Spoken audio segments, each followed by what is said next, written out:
మా అన్న ఎప్పుడు చిరంజీవి, శంకర్ అన్న చిరంజీవి 100%. అంటే ఎన్నిసార్లు ఎన్ని అటాకులు జరిగినా ఎంత ప్రాణంగా చిరంజీవుడు మళ్ళీ బ్యాకప్ చేసుకుంటూ ఇప్పుడు ఎంత దీనిగా చిరంజీవుడు ఈ రోజు ఇప్పటికి కూడా దాదాపు ఏది చెప్పొద్దు, ఇప్పటికి కూడా కళ్ళకు అద్దాలు రాలే ఆయన ఇప్పటికి కూడా ఒక 4-5 కింద ఉంటాయి నరాలు, ఈ 2 నరాలు ఉంటాయి కాదు, ఆ 2 నరాలు కోసేసిన ఈ నరాలు అతుకోవడం ఇంపాసిబుల్. నా భూతో ఉన్న భవిష్యత్తు ఏ డాక్టర్లు అడిగినా కూడా ఈ నరాలు కోసేసిన నరాలు అతుకొని అంత స్టాండర్డ్ గా నిలబడడానికి ఎవరి నుంచి కాదు, ఎప్పుడో కొలాప్స్ అయిపోతారు వేరే వాళ్ళు అయితే. మళ్ళీ అన్న వెయిట్ కూడా మంచి ఎక్సర్సైజ్ బాడీ, మంచి ఫిట్నెస్, ఇవాళ కూడా ఎవరిని కూడా చేయి పట్టుకోకుండా లేవగలుగుతాడు. ఇవాళ కూడా 3-4 ఫ్లోర్లు కూడా అవలేలు ఎక్కుతాడు. అది అదృష్టం అని మేము కూడా ఒక్కోసారి మేము కూడా షాక్ అవుతాం. చాలా మంది కూడా అన్నం కూడా ఎక్కాలన్నా చేయాలనుకున్నా కూడా వాళ్ళు ఎక్కలేకపోతాం. లిఫ్ట్ ఉంటేనే ఎక్కుదాం లేకుంటలేదని చెప్పేసి అన్న సందర్భాలు ఉన్నాయి. కాబట్టి రెండోది ఏంటంటే అన్న ఏ జన్మలో చేసుకున్న పుణ్యమో అందులో అన్నకు తగ్గట్టు వదినకు తగ్గట్టు అన్న ఫీల్డ్ కు సంబంధం లేకుండా, అన్న ఆలోచనకు సంబంధం లేకుండా, ఒక ఆయన ఇప్పుడు ఆస్ట్రేలియాలో, ఇంకొక ఆయన ఇక్కడ బిజినెస్ మ్యాన్, పాప డాక్టరు, వీళ్ళందరినీ కూడా అన్నకు కనీసం దరిదాపులో ఆ నీడలో కూడా వాళ్లకు తాకకుండా పెంచడము, వాళ్ళ అన్నకు ఎలాంటి ఆలోచన లేకుండా. ఇవాళ అయిపోయిందంటే ఒక చిన్న గల్లీ లీడర్ ఉంటేనే ఎవరు అనేసి ఎమరా అయ్యో తెలుసారా నీకు మళ్ళా తెలుసా బ్రో ఎక్కువ నగరాలు చూస్తున్నాం అని చెప్పేసి కాలర్ వేసి తిరిగే రోజులు ఈ రోజుల అవునా కదా.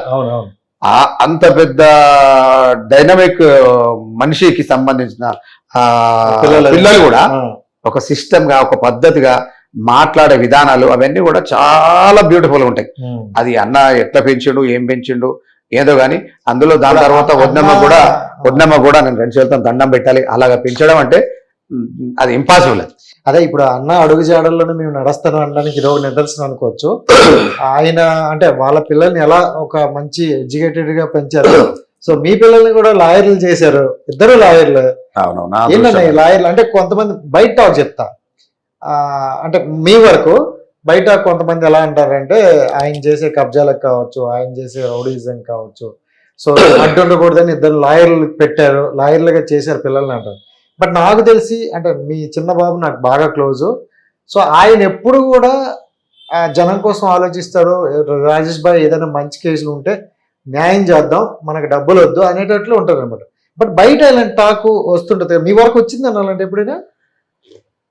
అయితే కాకపోతే ఏంటంటే అందరూ అనుకోలేరు. ఇంకో విషయం ఒక్కటి తెలియదు ఏంటంటే మీకు లాలాపేట లల్లు ముద్రాజన్న గురించి నేను ఈ మధ్యలో సోషల్ మీడియాలో వచ్చిన తర్వాత జనాలందరి కూడా ఏంటంటే నా దగ్గర బస్సులు కట్టుకొని ఒక ఫోటో దిగడానికి వచ్చే వాళ్ళు చాలా మంది ఉంటారు. ఇలా 1000 మంది, లక్షల మంది, కొన్ని రాష్ట్రాల్లో కోట్ల మంది ఫాలోవర్స్ ఉంటారు. వీళ్ళందరూ కూడా నా దగ్గరికి ఎవరైనా వస్తే నేను వాళ్ళ మీద భుజమించి చేయడం కానీ, వాళ్ళ ఆలింగనం తీసుకోవడం, వాళ్ళ దగ్గర తీసుకోవడం కానీ, భయపడి దూరం వాళ్ళ దగ్గర తీసుకొని పక్కన కూర్చోబెట్టుకోవడం కానీ, నేను తినేది ఏదైతే ఉందో వాళ్ళ పక్కలో కూర్చొని తినిపించడం కానీ చేయడం కానీ ఇవన్నీ చేస్తూ నేను ఏ ప్రోగ్రామ్కి వెళ్ళినా ఆడ ఇద్దరు నన్ను పిలిస్తే ఆడ 100 మందిని నా మనుషుల్ని కలుపుకొని వస్తాయి. కాబట్టి వీళ్ళందరూ కూడా ఏంటంటే లాలాపేట లల్లు ముద్రాజు అన్న బాడీ లాంగ్వేజ్ వేరే, ఆయన మనసు వేరే, ఆయన అని చెప్పేసి నేను కాకుండా మౌత్ అడ్వర్టైజ్మెంట్ చాలా బ్యూటిఫుల్. నువ్వు ఎవరు ఏం చేసినా కూడా మన నోటి అడ్వర్టైజ్మెంట్ గురించి ప్రపంచంలో ఏం లేదు. అయితే వీళ్ళు అందరూ కూడా ఇవాళ 2 తెలుగు రాష్ట్రాల్లో కానీ మిగతా ఎక్కడ పోయినా కూడా ఏంటంటే లాలాపేట లల్లు ముద్రాజు అన్న చాలా మంచి వ్యక్తి అని చెప్పేసి వాళ్ళే పబ్లిసిటీ చేసి నాకు ఇవాళ ఇంకా మంచి నేమ్ తీసుకొచ్చి పెట్టారని అనుకుంటున్నాను. రైట్ అన్న, ఇప్పుడు దీని గురించి మాట్లాడుకుంటే శంకర్ అన్న గురించి మాట్లాడేటప్పుడు ఎన్నో కేసులు, ఎన్నో బాంబు దాడులు ఇలా జరిగాయని అనుకున్నాం, అందరికీ తెలిసిందే. సో మీ వరకు వస్తే అలాంటివి ఏదైనా ఫేస్ చేశారా? ఎప్పుడైనా అలాంటివి ఇష్యూస్ వచ్చాయా మీకు?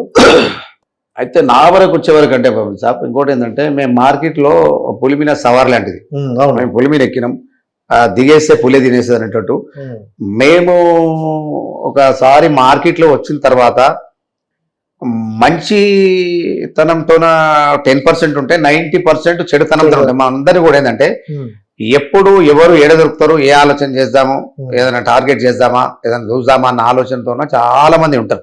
కానీ నా దృష్టానికి ఏంటంటే ఒక 5 to 10% కాదు 2% కూడా నాకు ఎవరు దుష్మనులు ఉండరు.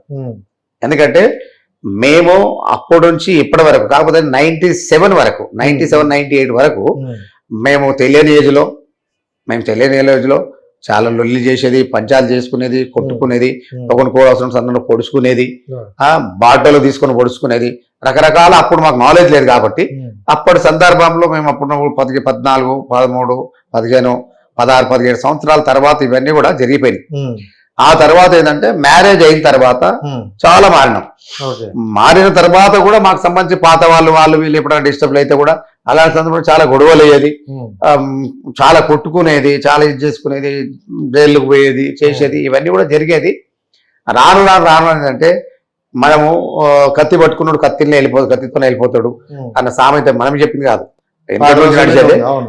అందుకు వీలైనంత మట్టుకు ఉమ్, అయిపోయింది, ఇది అయిపోయింది, మనం అందరం కలిసిమెలిసి ఉన్నది ఒకటే జీవితం, ఉమ్, హ్యాపీగా మనం ప్రశాంతంగా ఫ్యామిలీ దగ్గర టైం కేటాయిస్తూ 4 డబ్బులు సంపాదిస్తూ మంచితనంతోన మన లైఫ్ ఎంజాయ్ చేస్తూ ఉన్న రోజులు ఉండి సంతోషంగా ఉండి, ఉమ్, ఈ ప్రపంచం చాలా పెద్దది, ప్రపంచంలో ఉన్న అందాలన్నీ చూసి ఎప్పుడు సాగొస్తే అప్పుడు చచ్చిపోదాం రబ్బాయి, ఎందుకు ఇదంతా జీవితం అని చెప్పేసి చెప్పిన సందర్భాలు చాలా ఉండి చాలా మంది మార్చుకున్నాం.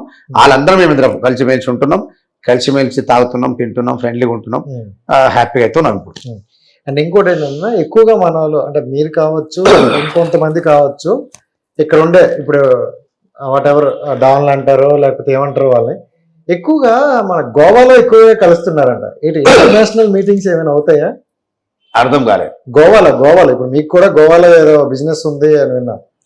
బిజినెస్ అంటే ఏముంది రెసప్ ఏంటంటే అంటే గోవాలో ఏమైనా ఇంటర్నేషనల్ అందరూ కలుసుకోవడం గట్రా ఏమైనా ఉంటుందా మీరు? నేను ఇంకోటి వైసాబ్ అట్లాంటి చిల్లర చిచ్చోర సందల్లా ఉమ్, నేను ఎప్పుడు పోను. Hmm. అలాంటి దానికి నాకు ఎలాంటి సంబంధం లేదు. ఉమ్, మా పాప ఇవల్ల హ్యాపీగా ప్రశాంతంగా బ్యాంక్ మేనేజర్ అయిపోయేది ఇప్పటివరకు. మా Oh. బాబా ఎంబీఏ టాపర్ స్టూడెంట్. ఓకే. నా అదృష్టానికి ఏంటంటే నేను చదువు లేకున్నా సంస్కారం ఉంది దగ్గర. ఆ సంస్కారంతోన పిల్లల్ని లైఫ్ ఇట్లుండాలి, జీవితం ఇట్లుండాలి, అవును. మా కష్ట సుఖాలు మాకంటే కూడా మా లైఫ్ ఏంది, ఉమ్, మేము అప్పటి వరకు మా మమ్మీ డాడీ వాళ్ళు అప్పటి వరకు 2 కిలో 3 కిలో బియ్యం తీసుకొచ్చి అప్పటి వరకు మాకు అందరికి వంటలు చేసి పెట్టి తినిపించిన పరిస్థితి నుంచి మేము వచ్చినాం కాబట్టి ఉమ్, నేను మా పిల్లల్ని కూడా మా పరిస్థితులు ఇవి, మీరు కొంచెం మంచి చదువుకుని దాని తర్వాత ఏంటంటే మీరు ఈ సొసైటీకి ఉమ్, కీడు చేయకుండా ఏదైనా మేలు చేసే పని ఏదైనా ఉండేదంటే మీరు అలాంటి చదువులు చదువుకోండి అనుకుంటే వీళ్ళిద్దరు కూడా ఏం చేసినంటే లా చదివారు. పాప ఎంబీఏ ఫైనాన్స్ టాపర్ స్టూడెంట్, ఉమ్, ఆమె బ్యాంకు అసిస్టెంట్ మేనేజర్ ఉండే. తర్వాత 2 పిల్లలు అయ్యారు, ఉమ్, కొంచెం స్టార్ట్ చేసినాం. ఆమె ఇష్టం, తర్వాత మళ్ళీ మన నెక్స్ట్ జాబ్ చేస్తుంటే ఓకే, లేకుంటే లేదు. అల్లుడు సాఫ్ట్వేర్ ఎంప్లాయీ, ఇద్దరు. పెద్ద బాబు మేనేజ్ చేసిన మన మనుమడు పుట్టిండు, ఉమ్, చిన్న బాబుని ఇంకొక 1 year లో చేసేస్తా. ఉమ్, ఇంతకంటే ఈ ప్రపంచంలో ఉమ్, నువ్వు ఎన్ని డబ్బులు సంపాదించినా ఏం చేసినా ఏది చేసినా ఎప్పుడప్పుడు చచ్చిపోవాల్సిందే. అంతే.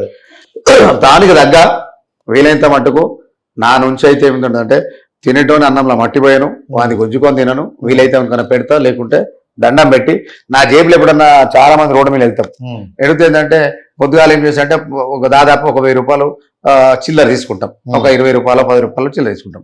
అది పొద్దుగాల రాత్రి వరకు తిరుగుతూ ఉంటాయి. ఉమ్, ఎక్కడ కనిపిస్తే వాళ్ళకి ఎవరికైనా ఇస్తాం. ఉమ్, లేవు నిజంగా ఆ రోజు చిల్లరకి లేవు అనుకుంటే, ఏమో దొరకలేదు, ఫోన్ పేలు ఉంటే వాళ్ళకి డైరెక్ట్ ఏం చేస్తాను, అద్దం నింపి అమ్మ నీ కాలు మొక్తా, నా దగ్గర డబ్బులు లేవేమనుకోవద్దని చెప్పేస్తాం. చెప్పేసి వెళ్ళిపోతాం అంతే.